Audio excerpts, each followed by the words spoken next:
All right. We're the show Men Talking Mindfulness. And mindfulness, according to our guests today, isn't what we should be going for. And fear isn't something to conquer. It's something to embrace. Today, we're talking with a world-class athlete who went from being the most fearless woman in extreme sports to redefining the way we understand fear, anxiety, and flow. Raw, uncut, and unapologetic. Welcome to Men Talking Mindfulness. Our guest today is Kristen Ulmer, once the best female extreme skier in the world for 12 years straight, and now a leading voice in the conversation around fear and anxiety. She believes that we've been taught to handle fear by conquering or ignoring it. And that is fundamentally flawed. Instead, she's developed a revolutionary approach that helps people transform fear into a powerful tool for personal growth, high performance, and even joy. Her book, The Art of Fear: Why Conquering Fear Won't Work and What to Do Instead, challenges everything we think we know about managing fear and anxiety. And today, she's here to share what actually works. Kristen, welcome to the show. Thank you for having me. We're so excited to get into this. And I'll tell you, right before I hit record, we were talking about the 55-degree slopes or 55% slopes or something in Salt Lake. And I was like, yep, I've got plenty of fear about those. And I think it's a healthy fear, but we're going to talk about fear, and we're excited to hear what you recommend we do rather than conquering it. Will, my friend, good to see you, brother. It's great to be back. Kristen, thank you so much for joining us today. This is, I don't know, with this, we need more conversation around this because fear is something that gets in the way of so many dreams, so many opportunities, the lives that people want to lead and leave behind for sure. But let's just ground with one breath, real simple. Exhale out completely. Maybe close your eyes if it's available for you to do that. Empty. Sure, just take one big giant belly breath in. A little bit more, all the way into the head. Hold just for 3 seconds, 2, 1, and let it go out nice and easy and softly. Yeah, melt into your chair as you exhale. Great, and we are back with the show. Kristen, so good. John, you want me to start? Yeah, jump into it, man. Yeah, don't be scared, man. Okay, I'm not scared. I'm not that fear. intimidated by our guests. Embrace it. No. I'm embracing this shit, okay? All right, so, Kristen, I watched your Mind Valley talk, and I thought a great place to start for us was you say in that talk, your relationship to fear is the most important relationship in your life. Why is this the case? Well, we have this amygdala, and it's the oldest part of the brain, and even a chicken has one. It's very simple, but it takes in a tremendous amount of data. 11 million bits of data per second coming into our system gets run through the amygdala. And you have to forgive me, I'm just recovering from the flu, so that's why I'm all gacky.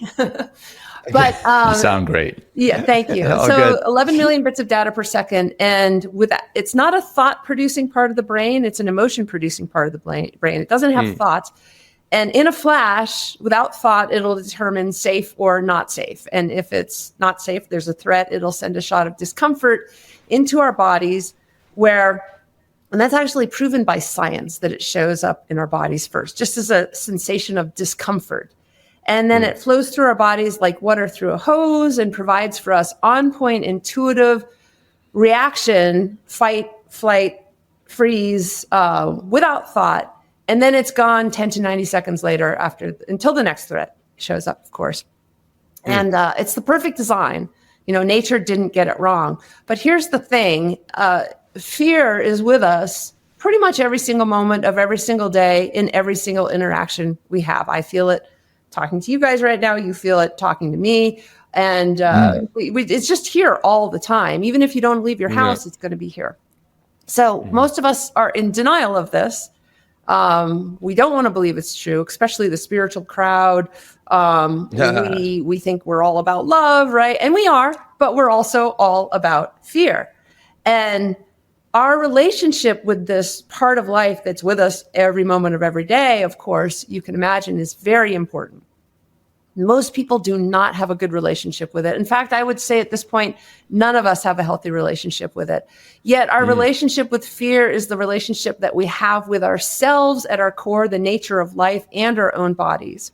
And if you are in resistance to that fear, you're going to have a really difficult life. But if you're in flow with the fear, then you're going to be fine. Yeah. Interesting. Yeah. I'm just thinking, as you said, that we have fear all the time. I'm sure it's driven all sorts of things in all our lives. Fear of loss. I've got children, and there's instant. As soon as the children are even conceived, there's a fear of loss there. There's fear of loss of money, fear of loss of power, all of which we're going to get into during this discussion. But you've been called the most fearless woman athlete in North America.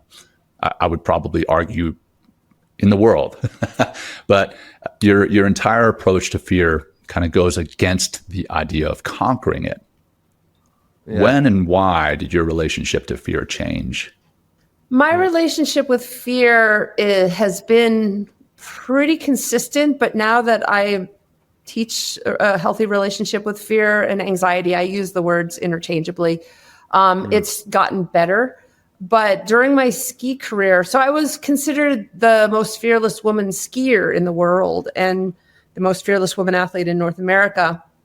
And I did a lot of dangerous sports. And I realize now that I wasn't fearless, that people have this belief that people like me have a damaged amygdala. I know there's a rumor about Alex Honnold about that, who free soloed El Capitan. That's not true. I've talked to him. We don't have a damaged amygdala, and we're not fearless. Fearlessness is the romantic ideal. And if we were, we would all be dead, all these extreme athletes, because we'd lose access to our instinct and intuition. And the fear is actually the reason why we do it. So more accurately, I realize now, I didn't know back then. I had no idea what the magic was. First of all, I was willing to feel fear. That's why I would be in those situations in the first place. I would even go so far as, I was an addict. I was addicted to fear. And now I do not recommend that to anybody. It's dangerous. This is as dangerous as being addicted to heroin. But I just loved it. And I thought I loved the skiing, but really I loved the fear, and I loved the flow state that the connection that I had with fear offered me. So fear plus intimacy equals a flow state. So when I'm out there and I have this tremendous amount of fear, the same amount of fear that anybody would have standing at the top of a mountain where you could fall and die and maybe it will avalanche. But first of all, I was willing to feel it, and then I was addicted to the place that it took me, because the intimacy with it turned me from I'm Batman and fear's Robin and we're stronger together than apart. And by having intimacy with that huge, normal, natural part of the human experience, it took me into a spiritual place that we call the zone or a flow state, which is a heightened state of intuition and reaction without thought that I kind of already mentioned, that helped me be magnificent out there. That's if I did it right, right? I did some things right by fear and I did some things wrong by fear. And the things that I did right, I just explained. And that's what made me the best in the world at my sport for 12 years and helped me be so, and I didn't have PTSD. I mean, I saw some stuff, of course. I've seen friends die. I've had over 60 near-death experiences and also survived my career without PTSD. So was in flow with that fear. But I also was in resistance to it, like most people are, at the same time, or, it was always changing. So I had a good relationship and I also had a compromised relationship at the same time. So I've done both. And that's what gives me the perspective that I have so that I can teach people about what to do and what not to do based on my own experience and also what I've experienced by working with clients. Genius. And I had to turn away for a second because I had to grab something that's on my back shelf here. Will knows it's back there. But it's my Batman. And I have Batman there, ironically, because he represents fearlessness to me. But I guess even Batman has fear. So I love that you mentioned Batman, and it's right there on my shelf. I have a little elephant. Fear is what makes Batman so sharp and focused. Right. Yeah. Well, because he truly is afraid of the bats, right? Well, here's the thing that people get wrong about fear. Yeah. We think that when I'm talking about fear, like, oh, so do you mean that people are scared or afraid all the time, 24/7? Right. No. In fact, I don't know that I've ever felt scared or afraid in my life. And I'm a fear addict. Except for this, my cat brought a snake into my house once uninjured. Jumped on me from the balcony and landed in my hair. And then, oh my goodness. Okay. Well, I felt scared. It's okay. It's okay, Kristen, to have these moments of fear. Just so you know. But when I say fear, I mean any kind of discomfort that's in our body that feels emotional. Yeah. And, fear rarely shows up as scared or afraid. Like fear is a noun, and scared or afraid are adjectives. There's also verbs and so fear can show up as scared or afraid, but it's very, very rare. Yeah. And fear can also show up as worry, anxiety, nervous, can show up as anger. Like anger in many ways is just fear's fight energy. Like the mama bear, she has her claws out, right? She looks angry. Really, she's afraid you're going to hurt her cub. And it can show up as jealousy. It can show up as aches and pains. It can show up as excitement or focus or presence or aliveness. And that's how it would show up for me. And that's where people get fear wrong. It's not scared or afraid that we feel when we're feeling fear. It could be any number of other things. The other thing that people mistake about fear is that, and actually, Jon, I heard you start to do it. It's like you immediately started to try to identify the thing that you're afraid of, like fears with an S.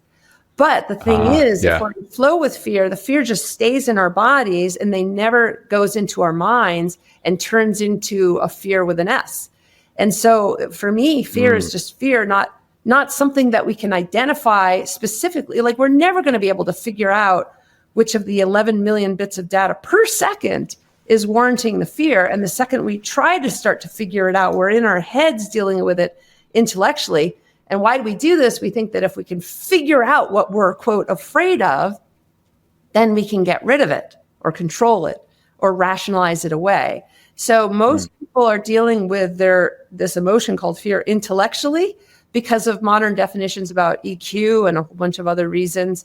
But I've never actually identified fear, and I could, standing at the top of the mountain, I could die, I could break my heel for the third time. I could blow my knee out again. I could make a fool of myself. They're filming me from the helicopter, right?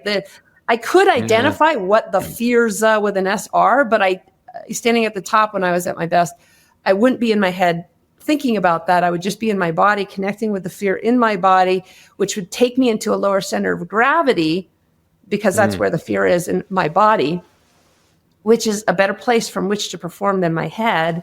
And then that intuitive resource called fear, like if we don't have a connection with fear emotionally, physically, we lose our intuition and our instinct. And next thing you know, we're not going to perform as well. So, I mean, that was a lot. I just, help me, questions.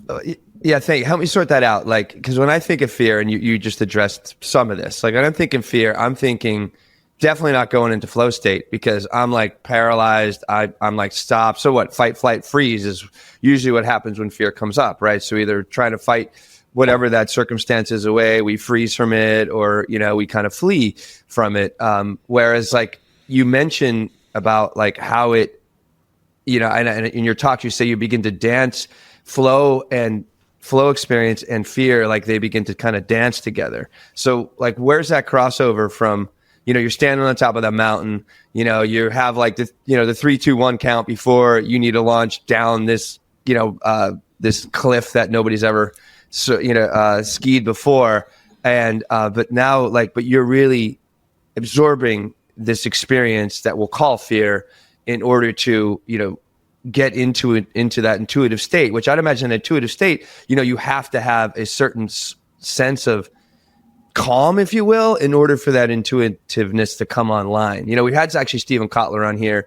He describes flow state with the acronym STER, STIR, right? So selflessness, timelessness, effortlessness, and richness is what he determines as the flow state. How does that fear help you to get into that state and then dance with it and then be able to perform? I love Stephen. He's one of my best friends. He's he's great. In a bunch of his books and what I talk about regarding fear. So, let's back up a little bit. And Jon, your background, military. So in basic training, of course, the image of the drill sergeant yelling in the person's face, and then they're stoic, and it's specifically taught to just remain unaffected in the face of adversity or things that would warrant fear. Like, a drill sergeant yells in my face, my amygdala is going to light up like a Christmas tree and create a lot of fear. But, soldiers are taught to just be stoic in the face of this fear. And they think that that's the proper way to train a soldier. And then, of course, we know the statistics on PTSD with soldiers. It's because we don't, we're basically training not people how to deal with fear in that environment. We're training people how to not deal with fear. And so most people think that the only way to get to a high performance state is the radical denial of fear.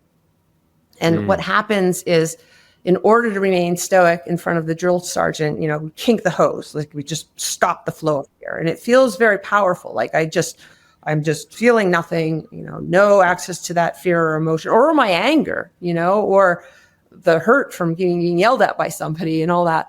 And so that's what most people think needs to happen in order to be a high performer in a very unsafe environment. And I'm not just talking about people that go to war or people who ski stuff like I used to, or still sometimes do, just for old time's sake. But I'm also talking about people in their lives in general that have kids, that have jobs, that are going throughout their lives. We also have been taught to kink the hose.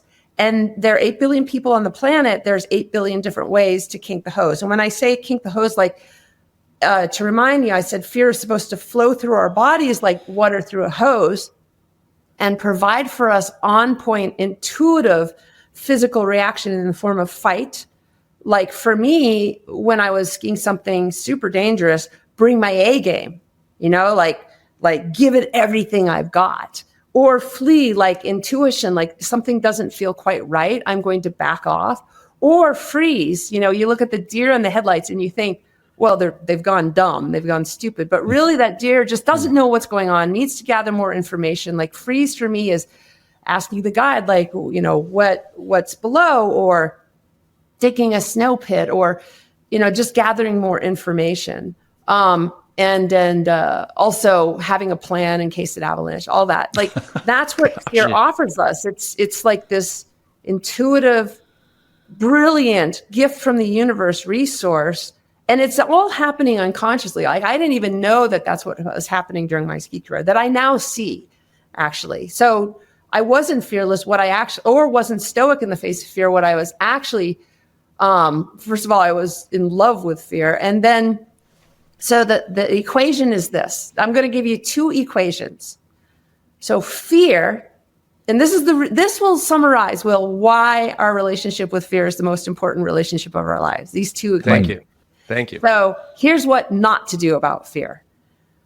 Fear, and we can use the word discomfort, just so people don't get confused by what I mean by fear. Emotional discomfort. Emotional discomfort times resistance, and there are 8 billion different ways to resist it, equals suffering. So, emotional discomfort times resistance equals suffering. We're taught to resist our fear. We're taught to conquer and overcome it. We're actually taught to fight the fear. We're actually taught to run away from the fear, to avoid the fear. So actually what we're doing, instead of having fear help us fight, flee, or freeze in the face of the situation to better handle it, we're taught to, or we actually are fighting the fear itself, or we're running away from the fear itself, or we're freezing when it's around because we don't know how to handle it. And this is what is now causing rampant suffering in our culture. So fear or discomfort times resistance. Resistance is a catch-all word for anything that helps us not deal with fear, equals tremendous amount of suffering. Yeah. Results in anxiety disorders, depression, insomnia, anger issues, and racing thoughts, and on and on and on. Like, it's just, you do not want to be in resistance to fear. You are going to mess your life up. Well, it's also a force multiplier in this equation. It's not just discomfort plus resistance. It is discomfort times resistance. So the more resistance, the more uncomfort, the more suffering. I mean, just to break it down for my, so John's not very good at math. So I just wanted John. No, I was actually, I have my degree in mathematics. That's why he's giving me shit. Two of them. And literally all I'm thinking about is the equations. I'm like, in my mind, I'm like, okay, fear is in parentheses, and you can replace fear in parentheses with emotional discomfort. Anyway, so I'm nerding out. Yeah. Right. So John, I'm going to ask you this because you're geek on math. Like 10 level fear times 10 level resistance, 10 being high. Wow. Yeah. How much suffering is that? 100 times. Oh my gosh! Right? Yeah. So 10 times 10. Don't push me so hard on the air. He's gonna get scared. Math in public. Yeah. So 10 level fear. Right. 0 resistance. How much suffering? 0. Okay. Right. Now here's the second equation. We're bringing Stephen Kotler back in. This is what he talks about with regard to me and fear. So this is the flow state definition. So it could be anything times intimacy equals flow. Now that could be something like a piece of cheesecake, right? Times intimacy. It could be your mother times intimacy. Like, and intimacy means there's no separation between you and the thing. Intimacy with your dog equals flow. Intimacy, if you're into gardening, like there doesn't have to be fear involved, but if there's some sort of discomfort in the anything, then it's next level. So let me give you, so we'll just say discomfort times intimacy equals flow. So we can see this in sweat lodges. Heat. Heat times resistance equals suffering. Like, oh, no, hell no, I'm not going to get in that sweat lodge. Or, if it's a hot day in the Caribbean or whatever. Yeah, a cold plunge, same thing. Like, I feel a lot of resistance every time I go into that fucking cold plunge. It's like, it's that's intense. Where I'm going next, actually. So you beat me to it. So sorry, I got it. Heat times intimacy equals a spiritual experience. Yes. Cold times intimacy equals a spiritual experience. Cold times resistance, not so much. Equals SEAL training. Yeah, right. There you go. Lots of resistance there. But in SEAL training, imagine if you had intimacy with the cold. It's hard to do. Yeah, spiritual experience. Pain. Wow. Pain times intimacy equals flow. And this is where you see why people in San Francisco that are into BDSM, it's like, oh, okay, now I get it. Or wow, didn't think we were going there. No, we did. It's like let's do it. Tattoos, right? Some people get addicted to getting tattoos because of the flow state. Well, pain times resistance equals torture, right? But pain times intimacy equals a spiritual experience. And this is why people get addicted to getting tattoos. That's a good point, and I like that you use that specific analogy or metaphor. Because I actually do enjoy getting the tattoo. I enjoy the experience and even the pain of it. That's interesting. I like that.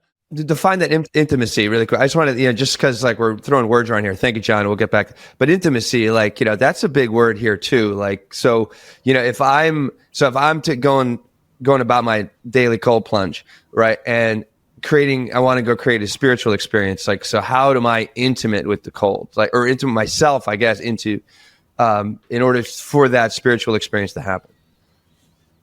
It's a great question. And I get asked it a lot. And intimacy is an experience that everyone's had.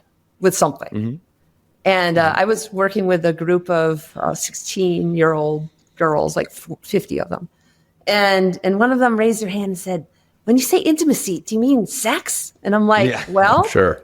That's probably where most of our audience's mind went. Yes. Like 77% men. They're like, intimacy equals sex. I know. Masturbating in the cold plunge? Like, what's going on? That's very fresh. Right? Yeah, like, that is very. I'm sorry. Yeah, exactly. Candles, like, yeah. Okay.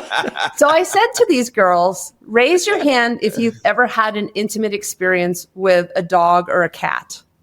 And they all raised their hands, and they knew immediately what I was talking about. And I said, was that sexual?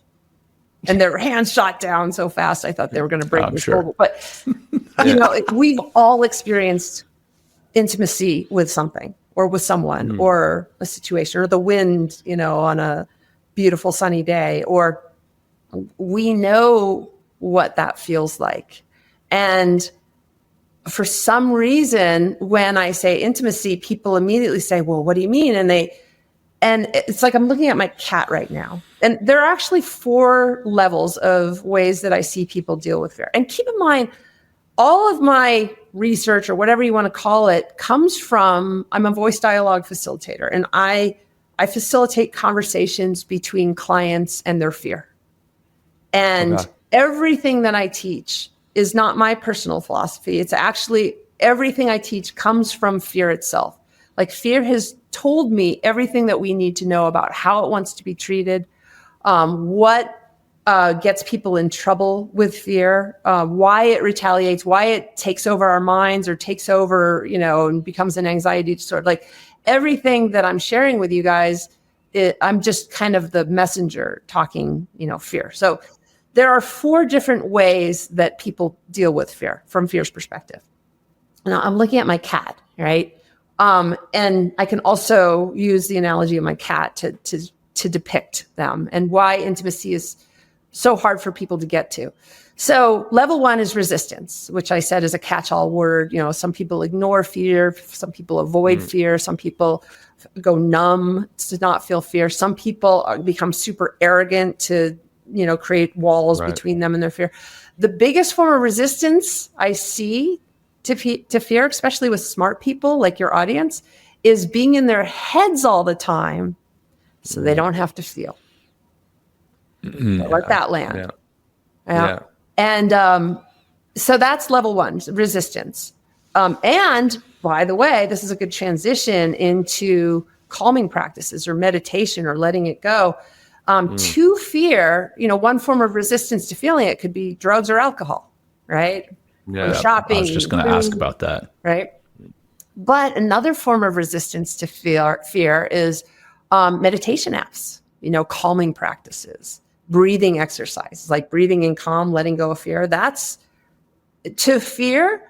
Those things are in the same realm as drugs and alcohol. And I know that this is going to be really hard for people to hear, but they're coping mechanisms, like, okay, I'm feeling super anxious. I'm going to go for a run. Right. And you feel better. Of course you feel better because running is great and exercise is great.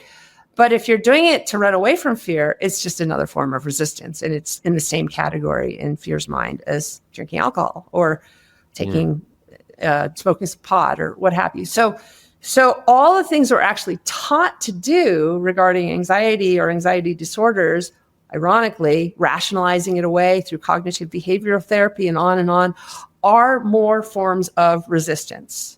And they work. Right. Otherwise, they wouldn't be taught. And they buy us a moment of relief from fear. But it just pisses fear off. And it just comes back. But ultimately, in the equation, it's still there. So theoretically, per the equation, it still leads to suffering. Not suffering. I was going to say discomfort, but yes, suffering.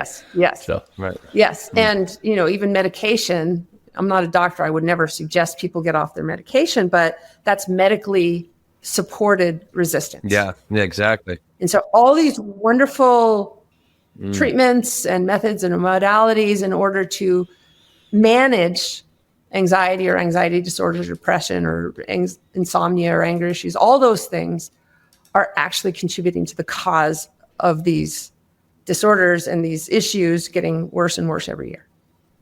Interesting.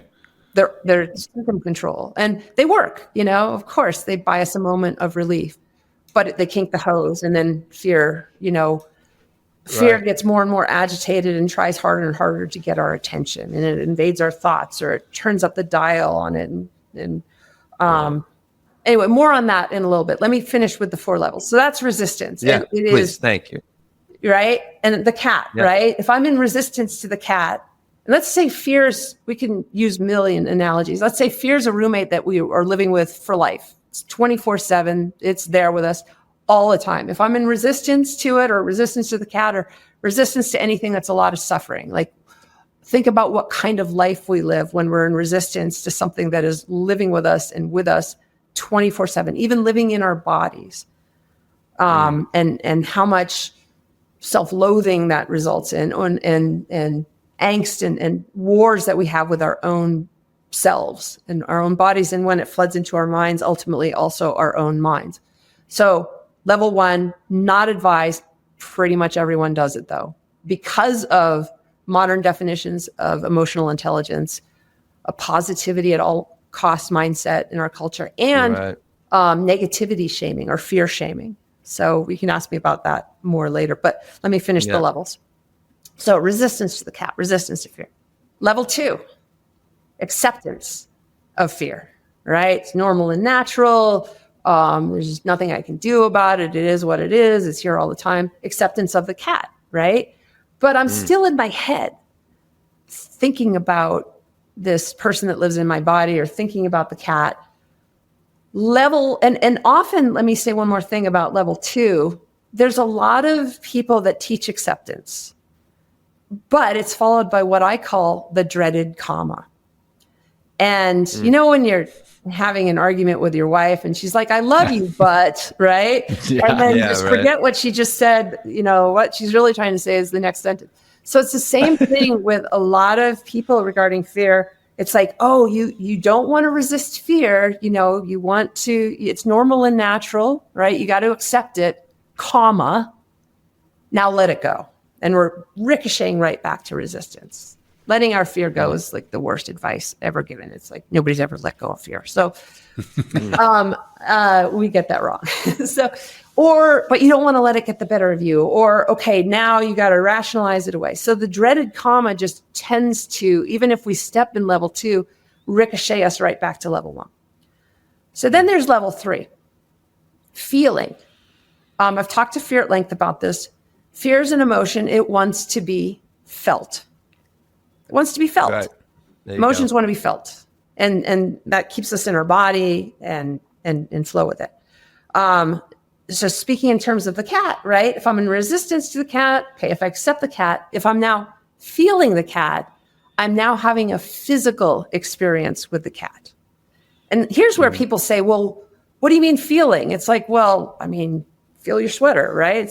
What do you mean by feeling your sweater? Just feel your sweater. Just feel the cat. Just feel your fear. Find it in your body, feel it. And a lot of people try to understand what I mean as a form of resistance to not connecting with their fear, because they're so invested in being in their head trying to understand. You just feel it. It's very simple. Once people get it, once people realize that they have to get out of their heads in order to get it. And when I say feel the cat, people just go over and they feel the cat. But when I say feel fear, they have a hard time with that.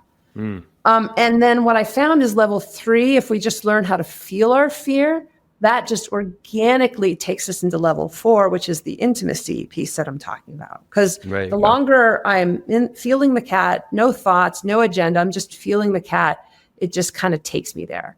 And then when you have the intimacy with the cat, there's no separation between me and the cat. It's beautiful, spiritual, grounding, present, fullness of our present experience.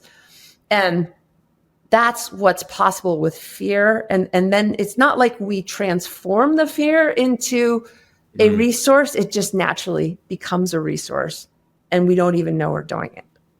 With these defining these different levels, which I love. You said the modern definition of EQ, and then you also mentioned fear shaming. Let's talk a little bit more about those. Well, there's a lot of different definitions or iterations of EQ. But for the most part, I mean, there's some good stuff in there, but there usually involves a dreaded comma. Like, oh, you want to, figure out where your emotion is in your body. You want to connect with it. You want to feel it, comma, and now let it go. Or now manage it. Right. Or don't let it have the final say, or negotiate with it. Or, so it doesn't matter what is said beforehand. The only thing that matters is what happens after the dreaded comma.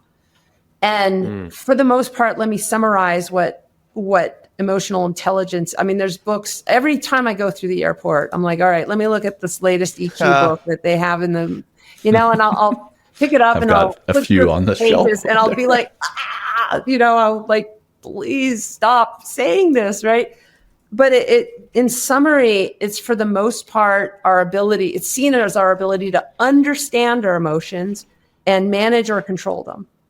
Now, let me break down each of these and why they're a bad idea. First of all, if we try to understand our emotions, next thing you know, we're dealing with emotions intellectually. Right.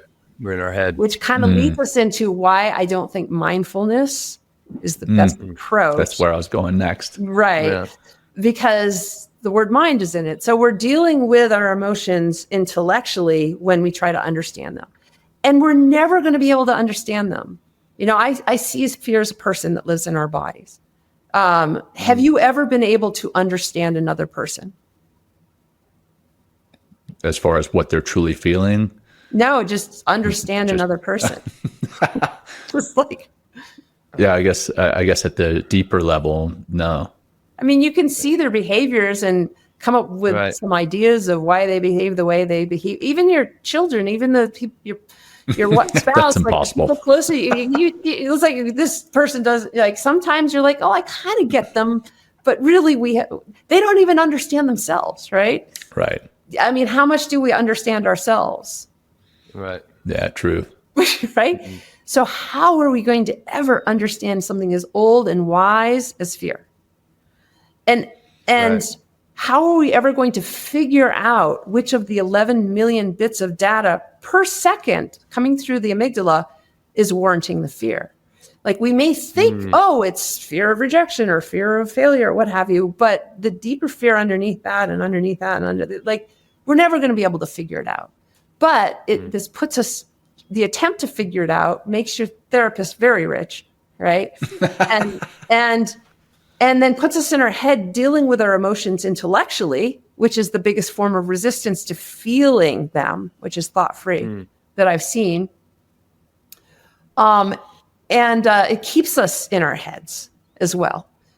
So it's the second part. There was one more thing I wanted to say about intellectualizing, and I've forgotten what it is. Anyway, maybe it'll come back. But the second part, managing or controlling our fear. So imagine your children or your wife, and if you try to manage or control them, how is that going to go? Never will. Right. Yeah. I tried to do that this morning with my kids.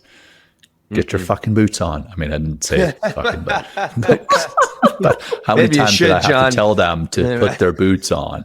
Because it's snowing here and they need boots to go to school. And I could not understand. I couldn't understand why they weren't. And then I tried to control them. And my little girl, my 7-year-old, went off to school very angry at me. Right. And there you have it. So our attempts to manage or control fear is the reason why fear is rebelling. It's like, oh, no, you don't. Like whatever you try to control will wind up controlling you. And you do not want to pick a war, conquering and overcoming fear with fear. It kink the hose, it'll rebel, and it'll do whatever it takes to get your attention. It'll either turn up the dial and show up as excessive worry, or what we're now calling anxiety, which is fear that's seeming here recirculating round and round for no reason. It'll show up as anxiousness or stress all the time. Or it'll flood into your thoughts. If you're living in your head, it'll try to get your attention there and take over your mind, and fearful thoughts, waking you up in the middle of the night. Like if you're really good at being stoic and blocking it out during the day, it will not be denied. It'll wake you up in the middle of the night and make itself known then. And then what happens is we then try to control our thoughts, which also will rebel. And next thing you know, we're at war with fear. The war is being carried out in our own mind. Our mind is fighting a war with fear. Fear will win every time. And then you're fighting. I mean, there's like all these wars going on that are unwinnable until you take medication. And that just, there's a whole host of complications there. Or the fear stuck in your body will show up redirected. And this is the most interesting one, in ways that don't even seem like fear, either as excessive jealousy or anger, or it'll go to a physical part of your body where you're weakest, like your lower back or something, and turn up the dial there, or show up as headaches. Like it'll just show up redirect in other ways. And then what happens is once it starts to act out in this crazy, weird, disjointed, irrational way, what do? We double down on resistance. And then it surges even more, in rebellion. And then we triple down on resistance until eventually, what is an anxiety disorder, for example? It's when we're living in a permanent full-time state of resistance to that fear, and that resistance war takes over our lives until all that we actually feel is the resistance, which is no, what's wrong with me? Make it stop. It becomes who we are. And then the doctors will help you come up with new techniques to resist it. It's just it's madness. Like, from where I'm sitting, like EQ, we've got this is the domino effect that happens with EQ being taught that way, and fear shaming, and a positivity at all cost mindset. Well, yeah, EQ in the sense of, like, I think it's important not necessarily to intellectualize and try to figure out where the fear is coming from, because it's an emotion, so you can't even possibly do that. But EQ from the somatic perspective is feeling it, knowing where it is, being with it, accept it, and then moving forward with it. Like that's like would that be a better way of processing fear being more aware of our emotions, like through the EQ realm? Is that what you just said? Sounds great. Yeah. Right. Okay. But I feel like is there a comma? It almost always finishes with the dreaded comma. Okay. There it is. All right. And we're right back to level one. What came after your comma was moving forward with it, but you do not find many people that only stick with a connecting language. And words matter. They really do. Yeah, completely. Right. Excellent. Well, thank you for that. Yeah, thank you for clarity. Well, with that all in mind, we actually have a meditation course. Yeah, we do. Coming up. And you can learn more about that at mentalkingmindfulness.com. It's coming up in April 27th. So check that out. Yeah. But don't think of it as resistance. Let's think about it. Let's feel a different way about it. Now, that aside, Kristen, for our audience, and our audience, I'm sure, have resisted. We've all done it, right? For people who have fear and anxiety in their daily life, what would you recommend is the first step in changing that relationship with that fear or anxiety? The first step is changing our language about how we speak about it. There you go. It's absolutely the most important part. And quite honestly, it could be even enough to end this on a dime.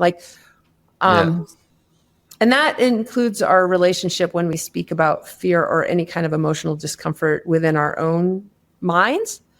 But let me tell you, so I had a stalker for a while back, like really bad, like breaking news, they interrupted really? Oprah, No way. Yeah, this is all over the news. Wow. So I ran into a friend of mine. Stalker that was there, Kristen. God damn, it's a serious stalker. You really made it when you get stalked. Exactly. Wow. Okay. That's my new goal. Yeah, I know. I need a fucking I stalker. need Sorry to laugh because I'm sure that was an awful experience. Yeah. But It was. He's deceased now, but so anyway. did you kill him? What's that? Did you kill him? No. Did you kill him, Just Kristen? kidding.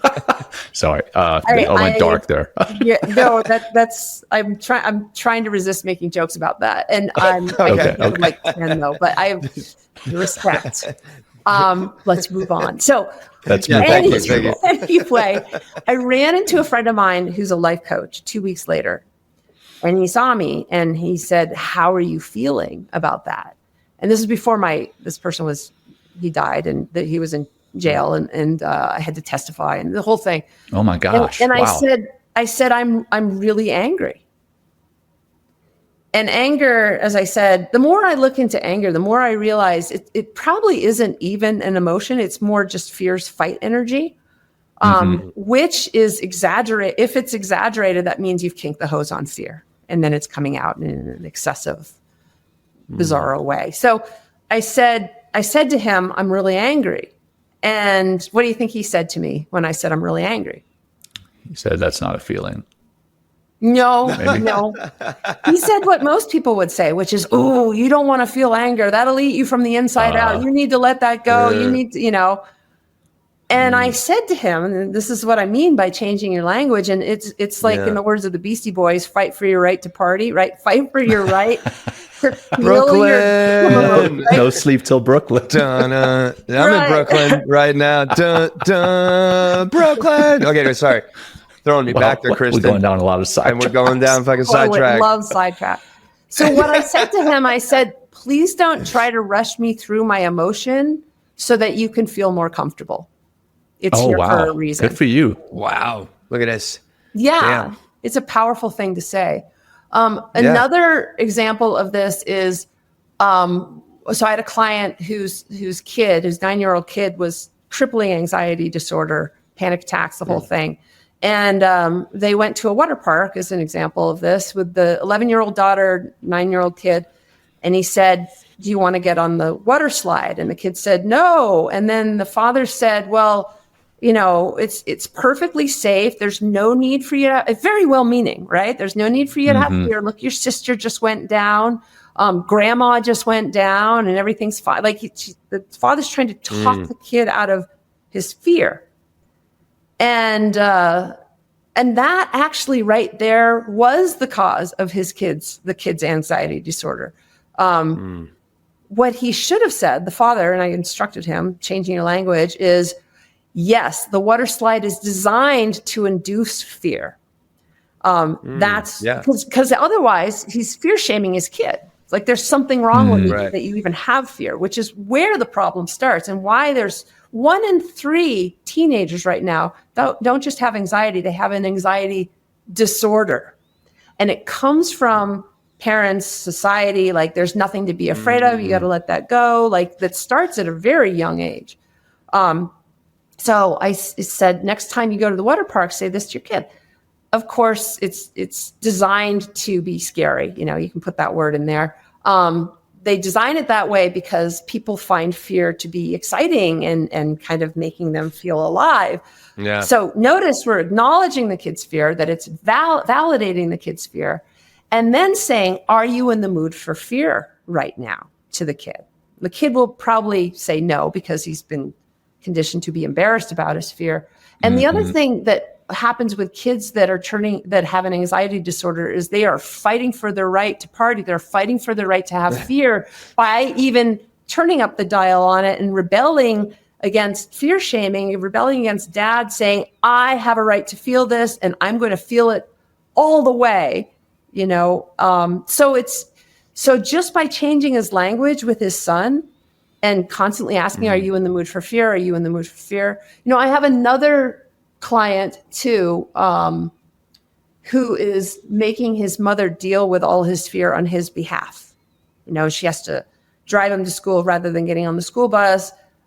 She has to walk him to his classes and even in between his classes because he won't even go in the hallway. Like our relationship with fear pretty much determines every single aspect of our personality and our life choices, has an influence on it, at least. And I helped her see what the sun's relationship with fear is. I don't want to deal with it. You got to deal with all my fear on my behalf. It's like you start to see people's relationship with fear. And if it's compromised, the 8 billion different ways that can show up in some sort of strange behavior. And the solution for every single one of these issues is all the same, which is unkicking the hose, getting back in flow with fear again, the way nature intended, which starts with feeling and turns into intimacy. Wow. And the language is the starter. Yeah. I love that. And you know, I think I spoke about this on one of the recent episodes. My little boy, he's learning how to ski, my 5-year-old, which we talked about right before. And, you know, he was on the bunny slope, and then we went on the lift for the first time, and he was scared. And I told him, don't be scared. It's okay. You know, don't be scared. So I was inadvertently fear shaming him. And, you know, I learned how to ski as an adult. And the first time I went on a ski lift, it was scary. I mean, shit, they're still scary. If you look down from some of them, you're like, man, if I fell from this, that would not be good. But so it would have been better to say, well, the lift isn't designed itself to be scary, right? So it would have been, what would have been a better way of phrasing that, question. Kristen, in that experience? Well, let me just back up. Like I run these ski camps. They're called the Art of Fear ski camps. And okay, of course. I finally had somebody call me who had never skied before. And she was 38 years old. And she says, get me in the right mindset to learn skiing. And I said a couple things. So you can put this through your filter with your kid too. I said that the whole reason why people go skiing or take up skiing is to feel fear.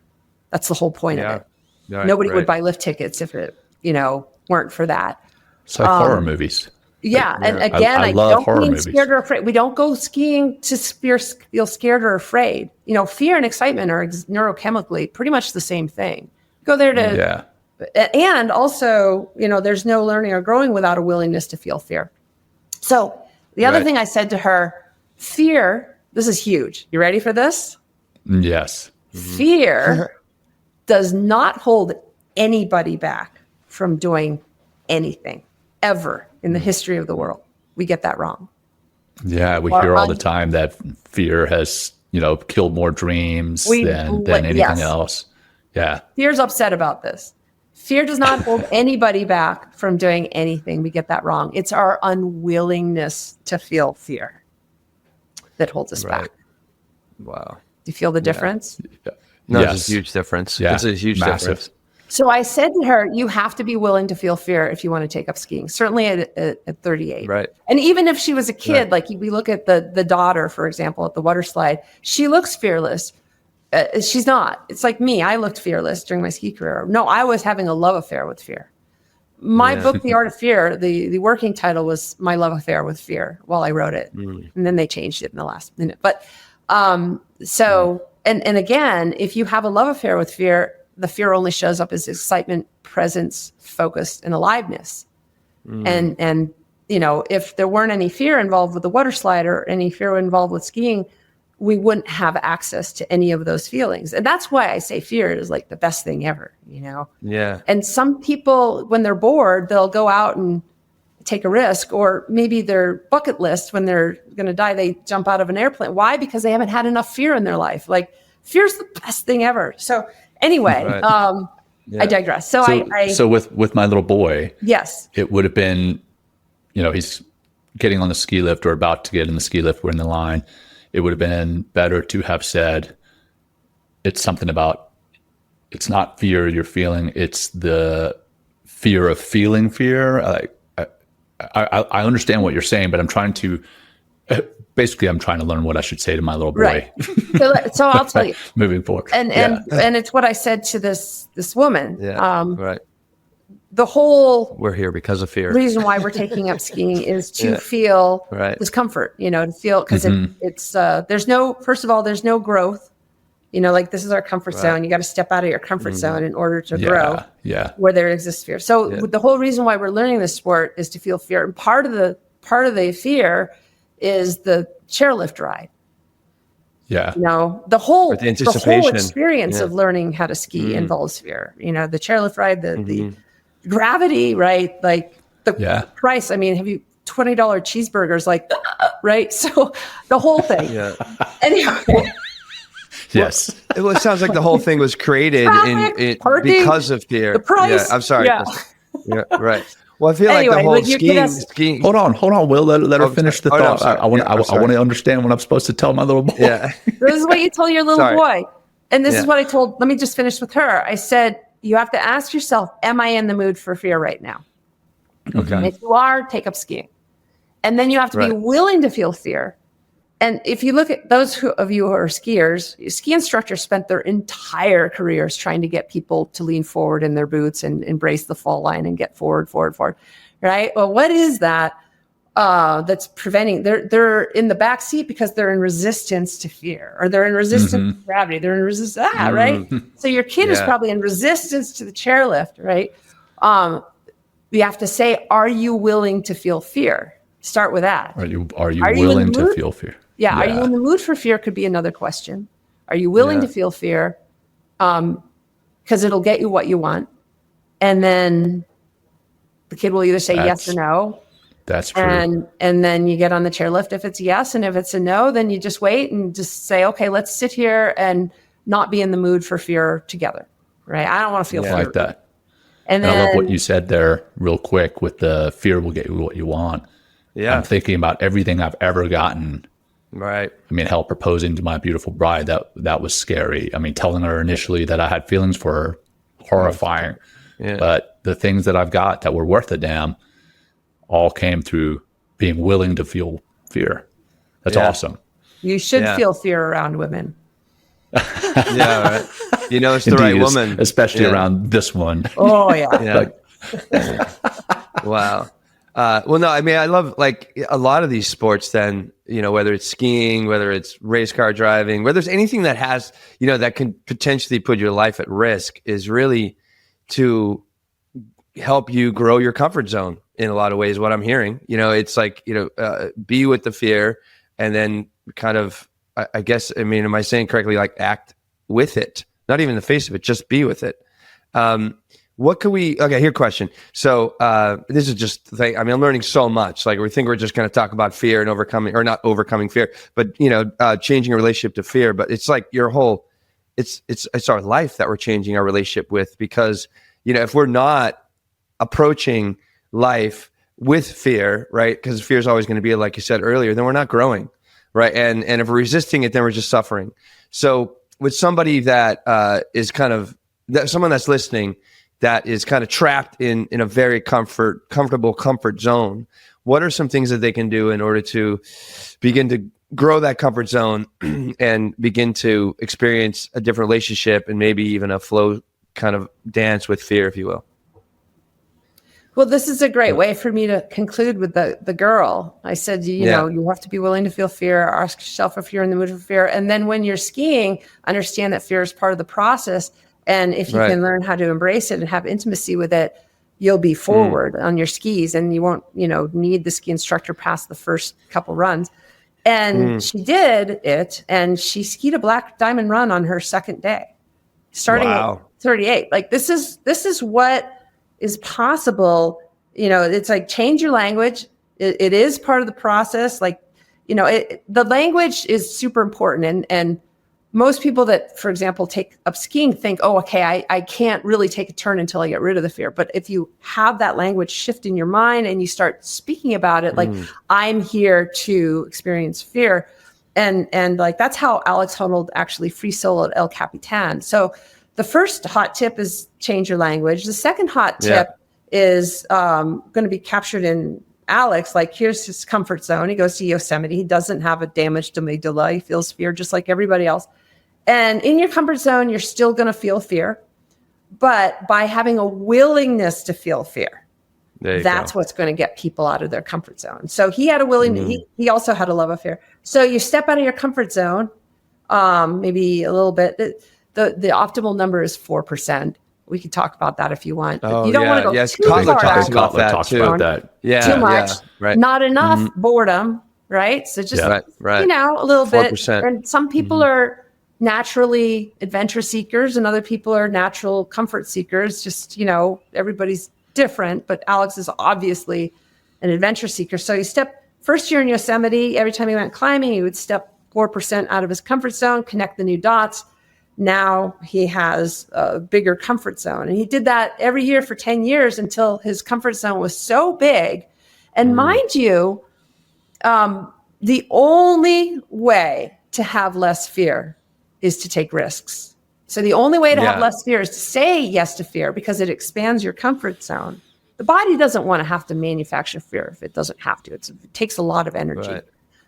But you've got to expand your comfort zone so that in order to have less fear. And then the day that he free soloed El Capitan, it was only another 4% out of his comfort zone to do it. And so that's it. That's the second hot tip, a willingness to feel fear. And the third hot tip, what does he do with the fear that he's willing to feel? Intimacy. And the intimacy is a secret weapon to making him sharp and focused when he does that. Now, we have been talking about taking risks, though. We've been talking about fear that we choose, right? But there's also fear that we don't choose. Like when something terrible happens and all of a sudden we have a flood of fear that we didn't sign up for and we're not in the mood for. We weren't in the mood. Right. So if you can learn how to have a yes to fear and intimacy with fear during moments of fear that you choose, like water slide or skiing or, signing up for the military, what have you, that will give you a better chance when something happens to you, a trauma or something, that you now also have that in your wheelhouse to deal with the fear that you don't choose so that it doesn't wind up turning into insomnia or anxiety disorder, depression, or any of the other things that people struggle with. Genius. What about, one thing, coming back to Alex Honnold, because I watched Free Solo, and one thing he did, awesome. It's really great. I mean, we should probably go after speaking with you, Kristen, go back and watch it just to see. But one thing I do remember him that helped him create success on that was he kept visualizing himself going through his notes, like, looking every hand gesture, every foot, every, foothold, every finger was like calculated. I mean, he saw it. Because he wrote everything down. This visualization, is this part of a way to attain more of that flow state when you're in that moment? Is just by, visualizing it. And is that another way to go about this potentially? Yeah, and it comes back to the 10,000 hours thing too. Okay. And there's all these things that people do. And I think if you're going to do something like Free Solo El Capitan, you got to bring out all the things. I agree. I don't think that anybody would argue that there's ever been a more radically scary, fear-inducing sports feat in the history of the world than that. Maybe Baumgartner, base jumping from outer space, maybe, but I think Alex would. I don't think anybody would argue with that. And so I think that he also needed to do that. But I don't know that that's relevant to somebody that's listening to this podcast and what they want to accomplish in their life. But that is definitely, like, I'm going to write another book, How to Take Risks and Still Sleep at Night at some point. But until that book is written, right now I'm mostly focused on, starting a business, having another kid, dealing, or how to raise a kid with special needs that you didn't expect, and not wind up, having it affect your life in a negative way. And so insomnia, like all these issues that we face just in people trying to do normal out of the comfort zone things in our lives, and then also dealing with trauma, which everybody faces. My next book is about anxiety and anxiety disorders, and in that book I normalized trauma. Like, we're all just, so many people are just in survival mode from the trauma because they don't know how to handle the emotions that come from the trauma afterwards, and their resistance habits kick in full force. And most people that have some sort of emotional health, people call them mental health issues. I actually call anxiety, depression, emotional health issues. And again, language changer. Right. Yeah. There's nothing wrong with our minds, just the kinked toes, the emotions flooded into our minds. But if and the resistance, I guess, which is the kinked toes, right? Like I don't call it post-traumatic stress disorder because the stress comes from the resistance. I call it post-traumatic resistance disorder.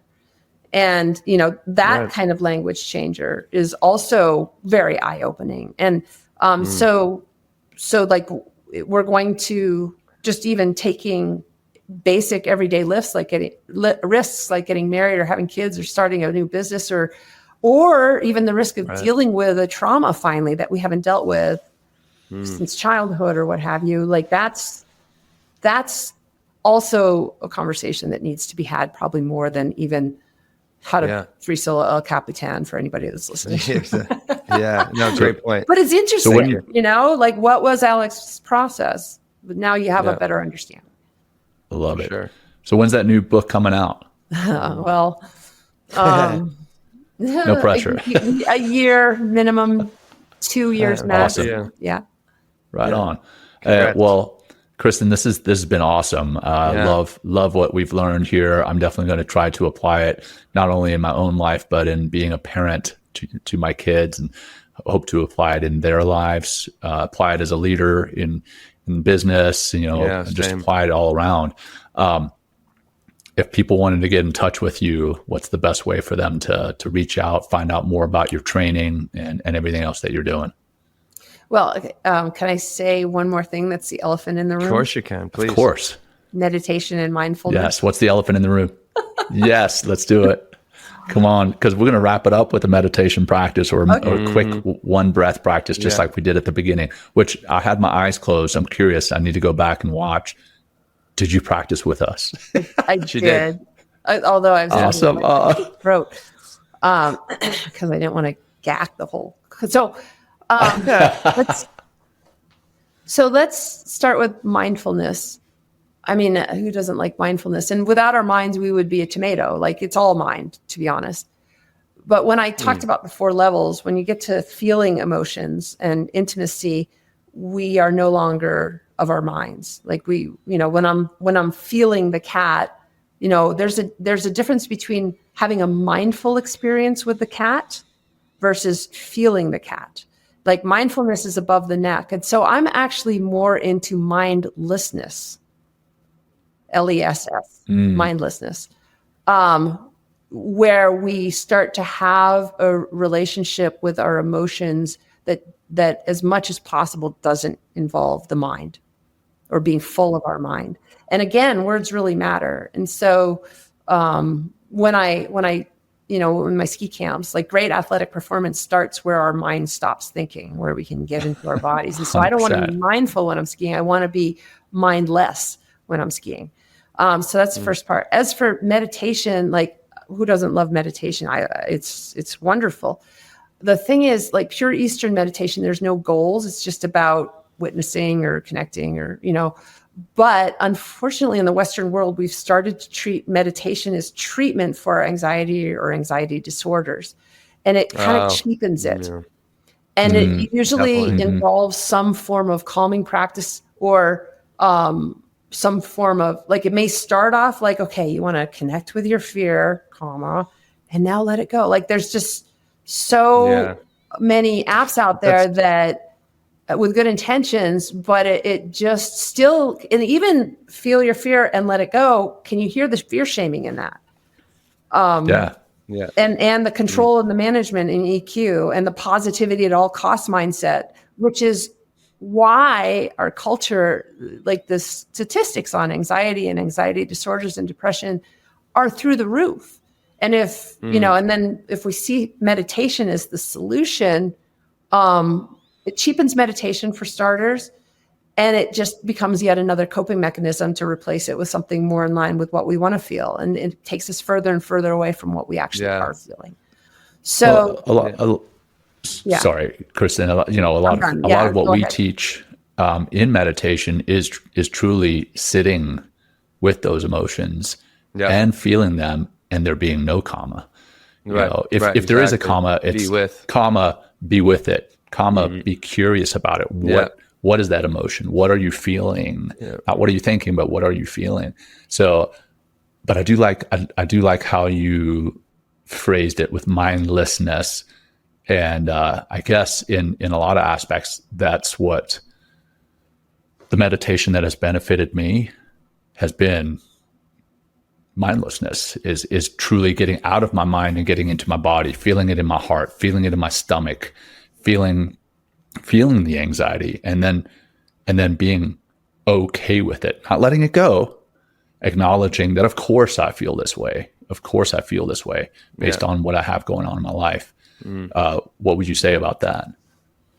Well, I'm always listening to the words and running it by what fear would say in response, because I'm curious. Okay. And what would fear say about that? You brought up, you didn't bring up the one thing that I see a lot, which is observe the thought or observe the fear, but don't associate with it. Just observe it. It's not you. It's just let it pass like a cloud. So just notice that is not what fear wants. And it's, the fear wants to be connected with. It doesn't want to just be observed and not associated with. And then you said, okay, what am I feeling? Be curious about what I'm feeling. Again, that's a mental exercise, right? Like it's like, okay, be curious about the cat, be curious about the roommate, be curious about the fear in our body. And we're still in our heads dealing with it intellectually and observing it and all that. But if you can then take it and have it become more somatic, which Will was talking about, and physical, and now connect with it, and do a dance with it, and put that Barry White on again, and period, right? There has to be a period, because if there's now let it go, we're right back to resistance and the belief that we somehow have control over fear, which we do not. And if we try to control it, it will rebel. So, I love it. And just add just a little extra something that just takes us out of our minds and into our bodies and the connecting experience. And but then, of course, now we're adding goals to meditation there too. Yeah, it's tough. Well, that's one thing I was going to say, like a lot, like what you alluded to earlier about those apps and stuff. It's like, we, think meditation is our medication to anxiety and stress and fear or whatever. And that's not the case. I mean, one of the things that as we teach, we have a course coming up April 27th. One thing we teach in that course and we see come up a lot, I mean, shameless plug, it's our fucking show, right? So, is like letting go of expectations. Like this is a huge thing that I think a lot of people get jammed up in. It's just like, it's not about, like eradicating or, solving a problem, whatever. Like that's just all the mind. The mind's going to keep playing its game, which is just more thinking, and more, analysis, if you will, which is just more thinking. Whereas just letting go, being with, and just and letting the meditation be what it is not going to necessarily solve all your problems. But it will give you insight, into fear, into your body, into the opportunity that you're missing. There's just a lot of benefits in it if it's taught properly. But I think it's not a quick fix. It's not something you just do for our 9-week course and then it's done and over with and you're a master of meditation and therefore you're not going to have any more problems with the rest of your life. It's a practice, just like everything we're talking about here, getting out, it's a practice. You got to keep showing up in the arena and being with things as they are and learning from the wisdom of those things that are the technology is already inside of us. But it's like the language you talked about is so important, but understanding on a deep and meaningful level outside of the mind, but also in the body, is the way to go. And this has been just such a very enlightening. My head's still spinning. We didn't read your book for this podcast, but I'm going to go read your book for sure because I really love how you're packaging fear, and also your relationship to fear, the language to fear. It's so incredibly important. And we've had, I don't know how many guests in this show already, over 150, but nobody's ever talked about fear like this. And this is the way, the relationship and the way that we should be talking about fear and being with fear, and not even managing it, just being with it and let it be kind of our guide in a lot of ways. So thank you, Kristen. This has just been incredible. Yeah, well, thank you. And you guys are great interviewers. I've enjoyed this. Thanks, Kristen. We appreciate it. So for the guests, or not the guests, sorry, you're the guest. For our listeners, how can they find you? Yeah. KristenUlmer.com. I have a TED Talk that's out there. I have my book, The Art of Fear. I run ski camps. I do one-on-one sessions to help broker conversations between clients and their fear. And I help people with emotional health issues. Beautiful. I love it, Kristen. Thanks for what you're doing out there. And I will wrap it up with one breath grounding practice, just to get in touch with those feelings and feel them. So that'll be, for me, it's excitement. For me, it's gratitude for you and for this episode. Yeah. But for you all and for the audience listening or watching later, let's get into our bodies and feel what it is we're feeling right now. And let's just do that by exhaling and feeling that, holding empty for a moment, and then a nice, long, slow, deep breath in and let it go. We're just letting the breath go, not letting our feelings go. All right. Yeah. Awesome. That's it. Yeah. Kristen, fantastic having you. Definitely appreciate you. We'll have this up in a couple of weeks and we'll make sure you get a copy of it. Will, I'll turn it over to you. Wrap it up. No, I've said all I have to say. Kristen, this has really just been brilliant conversation with us today and really helping us to understand fear as it is. And it's actually a tool for our transformation instead of something that we should be eradicating, managing, overcoming. So thanks for this insight today. I really appreciate it. My pleasure. Yeah. All right. For our audience, thanks for tuning in. If you got anything out of this, which I know you did, please share it with your friends, family, anyone that you feel can benefit from it. And thank you again. Until next time, take care. Peace. Peace, everybody. Thank you. Thank you for joining us today. We hope you walk away with some new tools and insights to guide you on your life journey. New episodes are being published every week, so please join us again for some meaningful discussion. For more information, please check out mentalkingmindfulness.com.